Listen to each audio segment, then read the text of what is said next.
Whenever you have a painting that you know you're going to have a really dark background, but there's an area like these little fringes that you need to preserve to paint later, then masking fluid is the perfect thing to use in this instance. You can apply it to the area that you want to keep white and then come back, peel it off, and paint that area later.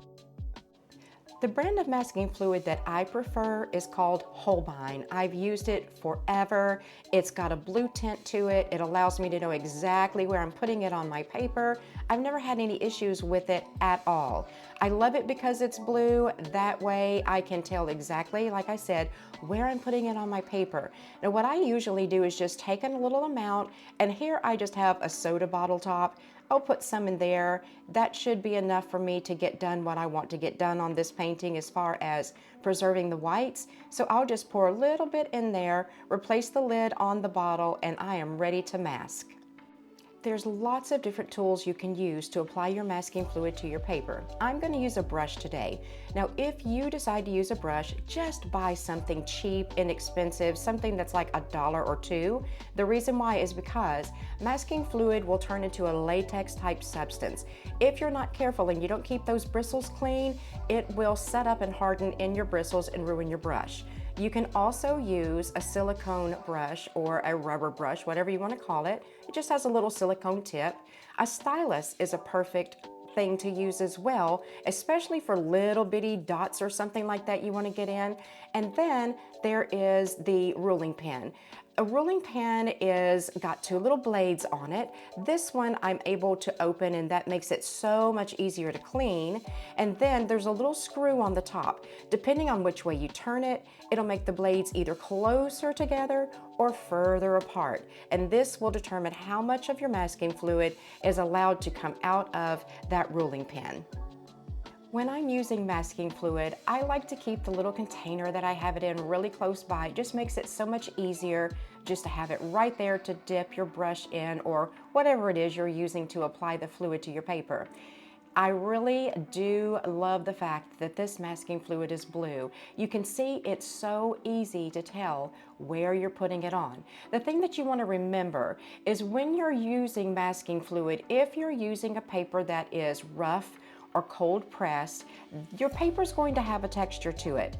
So because the paper has hills and valleys, when you're using masking fluid on a paper like that, just take your time and go slow so that you can get it exactly where you want it. That way, if you have a straight line that you're trying to achieve, the slower you go and the more meticulous you are, when you're using the masking fluid, the straighter the line is going to be on a paper that has more tooth or texture to it.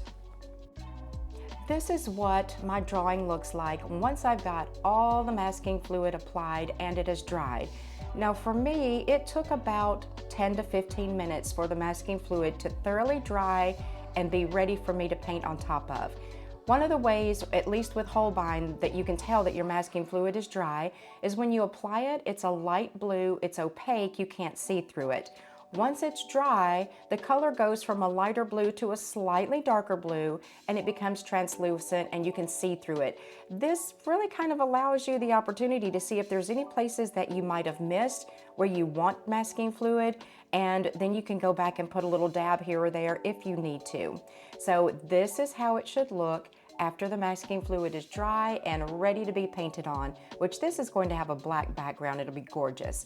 Now next you're going to see my reference photo. When I took this, I set it up on a table in my living room, right in front of a window, mid-morning, direct sunlight coming in. What I was wanting to achieve was some really bright highlights on the right-hand side of the subjects, and then some deeper value shadows on the left-hand side. If you'll notice the basket, the right-hand side is bright, and then as you come across the middle to the back side, you'll see that there's some shadows there. The same with the lemons and the pitcher. Then if you'll take a look at that background, it is really an out of focus, blurry background.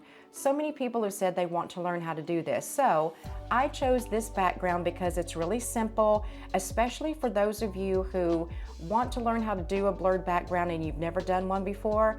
I decided to keep it as simple as possible so that you can accomplish this look without a lot of frustration or confusion or having to apply a lot of layers. So this background creating the three-dimensional look using light and dark and contrast is going to be a lot of fun.